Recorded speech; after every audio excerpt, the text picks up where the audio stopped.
All എല്ലാ ദിവസവും രാവിലെയുള്ള പ്രീ മാർക്കറ്റ് റിപ്പോർട്ടിലേക്ക് കടക്കാം.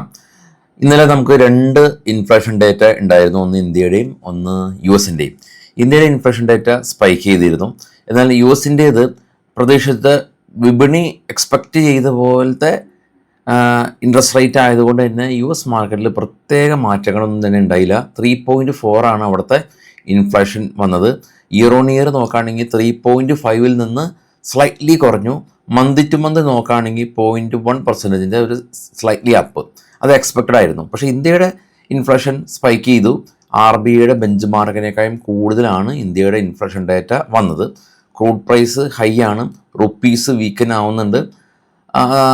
കൂടാതെ ഈ ഒരു US-ൻ്റെ ഭാഗത്തു നിന്ന് പുതിയ താരിഫുകളെല്ലാം തന്നെ നമ്മൾ കണ്ടിരുന്നു. കഴിഞ്ഞ ആഴ്ച റഷ്യയിൽ നിന്ന് ക്രൂഡ് വാങ്ങുന്ന രാജ്യങ്ങൾക്ക് 100% താരിഫ് പുതിയതായിട്ട് ഏർപ്പെടുത്തിയത് റഷ്യൻ സാങ്ഷൻ പ്രകാരം. അത് ഇന്ത്യനെ ബാധിക്കുന്ന ഒരു കാര്യം തന്നെയാണ്. ഇനി ഇന്നലെ TCS ഫോളായി. ഇന്നലെ എന്നാൽ നിഫ്റ്റി ഇൻട്രാഡേ ലോയിൽ നിന്ന് 170 പോയിൻറ്റിൻ്റെ ശക്തമായ റാലി തിരിച്ചു കയറി. അതാണ് നമ്മൾ ഇന്നലെ കണ്ടിട്ടുള്ളത്. ഇന്ന് നമുക്ക് പ്രധാനമായിട്ടും ഗ്ലോബൽ മാർക്കറ്റ് കണ്ടുവരാം. അതിനു മുമ്പ് ഈ വരുന്ന സാറ്റർഡേ സൺഡേ നമുക്ക് കൊച്ചിയിലും കോഴിക്കോടും ഓഫ്ലൈൻ ക്ലാസ് ഉണ്ട്. വരാം, ഏറ്റവും കുറഞ്ഞ ഫീസിൽ പഠിക്കാം. വരാൻ പറ്റാത്ത ആളുകൾക്ക് ഓൺലൈൻ ജോയിൻ ചെയ്യാം. അപ്പോൾ ഈ കാണുന്ന നമ്പറിൽ നിങ്ങൾക്ക് കോൺടാക്റ്റ് ചെയ്യാം. ഇനി നേരെ സ്റ്റോക്കുകളുടെ വാർത്തകളിലേക്ക് പോകാൻ മുമ്പ് ഗ്ലോബൽ മാർക്കറ്റ് ഏറ്റവും താഴെ നാസ്ഡാക്ക് 140 പോയിൻറ്റ് പ്ലസ് ആയിരുന്നു. ഡോ ഫ്ലാറ്റായി. അതിനു മുകളിലുള്ള 2 യൂറോപ്യൻ മാർക്കറ്റ് നെഗറ്റീവ്. ഇപ്പോൾ ട്രേഡ് ചെയ്യുന്ന നിക്കി ജപ്പാൻ മാർക്കറ്റ് പോസിറ്റീവാണ്, കൊറിയ പോസിറ്റീവാണ്. നാസ്ഡാക്ക് ഫ്യൂച്ചർ നെഗറ്റീവാണ്, ഡോ ഫ്യൂച്ചർ നെഗറ്റീവാണ്. ഗിഫ്റ്റ് നിഫ്റ്റി ഇന്നും ഒരു flat negative opening. Brent oil 88, bitcoin 63,000, silver 65, gold കാണാം 12% ഉയർന്ന് $4,421 പെർ ഔൺസ് എന്ന നിലയിലാണ്. അപ്പോൾ ഗോൾഡ് ഈ വളരെ റീസെൻ്റായിട്ട് $4,000 പെർ ഔൺസ് എന്ന നിലയിൽ ലോ ടെസ്റ്റ് ചെയ്തതിന് ശേഷം ഏകദേശം $420 സ്പൈക്ക് ഉണ്ടാക്കിയിട്ടുണ്ട്. അപ്പോൾ ശക്തമായ രീതിയിൽ ഗോൾഡ് മുന്നോട്ട് പോയിട്ടുണ്ട്. ഇന്നലെ HL റിസൾട്ട് വന്നിരുന്നു. 15% നെറ്റ് പ്രോഫിറ്റ് ഉയർന്നു.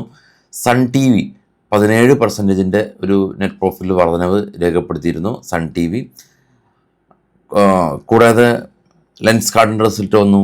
അതൊക്കെ നമുക്ക് ഡിസ്കസ് ചെയ്യാം. സ്റ്റോക്കുകളുടെ വാർത്തകളിലേക്ക് പോകാം. ആദ്യം ആസ്ട്രലാണ്.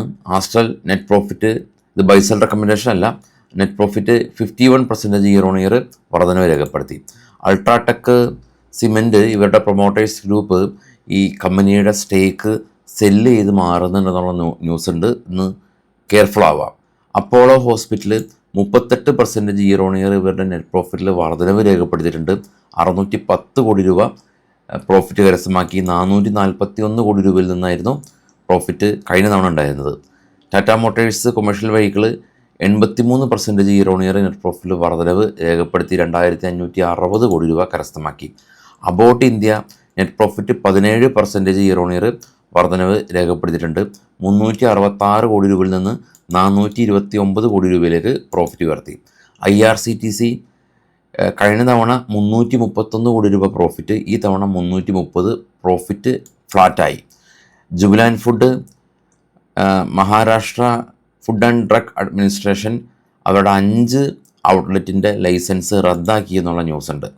Sun TV 16% year on year net പ്രോഫിറ്റിൽ വർധനവ് രേഖപ്പെടുത്തി. 529 നിന്ന് 618 കോടി രൂപയിലേക്ക് പ്രോഫിറ്റ് ഉയർന്നു. Gujarat Pipavav port company 41% year on year net പ്രോഫിറ്റിൽ വർധനവ് രേഖപ്പെടുത്തി. റവന്യൂ 32% വർധനവ് രേഖപ്പെടുത്തിയിട്ടുണ്ട്. ലെൻസ് കാർട്ട് നെറ്റ് പ്രോഫിറ്റ് 222 കോടി രൂപയാണ്. 60 കോടി രൂപയിൽ നിന്ന് പ്രോഫിറ്റ് ഉയർന്നു. Icon international company net profit 43% ഇടിവുണ്ടാക്കി. JMR എയർപോർട്ട് നെറ്റ് പ്രോഫിറ്റ് ലോസിലുണ്ടായിരുന്ന കമ്പനിയാണ്. കഴിഞ്ഞ തവണ 212 കോടി രൂപ ലോസ്, ഈ തവണ 91 കോടി രൂപ പ്രോഫിറ്റിലായിട്ടുണ്ടെന്നുള്ള ന്യൂസാണ് ഉള്ളത്. ഇനി ഗ്ലോബലി നോക്കുകയാണെങ്കിൽ US ഇറാൻ സമാധാന ചർച്ചകൾ വീണ്ടും പ്രതിസന്ധിയിലായിട്ടുണ്ട്. നമ്മൾ കഴിഞ്ഞ ദിവസം കണ്ടു, ട്രംപ് നഷ്ടപരിഹാരം ആവശ്യപ്പെട്ടു. സ്ട്രൈറ്റ് ഓഫ് ഹോർമസ് ഇപ്പോൾ അത് പ്രധാന കൺസേൺ ആയിട്ടുണ്ട്. ഇറാൻ അതിൻ്റെ അവകാശം ആവശ്യപ്പെടുന്നുണ്ട്. അതുകൊണ്ട് തന്നെ ഈ ചർച്ചകൾ മന്ദഗതിയിലായി. കോമ്പൻസേഷൻ വലിയ തുകയാണ്. അപ്പോൾ കോമ്പൻസേഷൻ ഇറാൻ കൊടുക്കണമെന്ന് ട്രംപ് പറയുമ്പോൾ ഇറാൻ പറയുന്നത് ഞങ്ങളുടെ ഫ്രീസ് ചെയ്തിട്ടുള്ള അസറ്റ് അൺഫ്രീസ് ചെയ്യണമെന്ന്. അപ്പോൾ അതുകൊണ്ട് തന്നെ മിഡിൽ ഈസ്റ്റിൽ ക്രൂഡ് പ്രൈസിൻ്റെ വർധനവുണ്ട്. അപ്പോൾ ഈ ക്രൂഡ് പ്രൈസ് ഇത്ര ഹൈ ആയിട്ട് നിന്നാൽ, ഈ ജിയോ പൊളിറ്റിക്കൽ ടെൻഷൻ ഇത്ര ഹൈ ആയിട്ട് നിൽക്കുമ്പോൾ മാർക്കറ്റിന് അത് സുഗമമായിട്ട് മുകളിലേക്ക് പോകാനായിട്ടുള്ളൊരു സാധ്യതകൾ കുറയുകയാണ് ചെയ്യുന്നത്.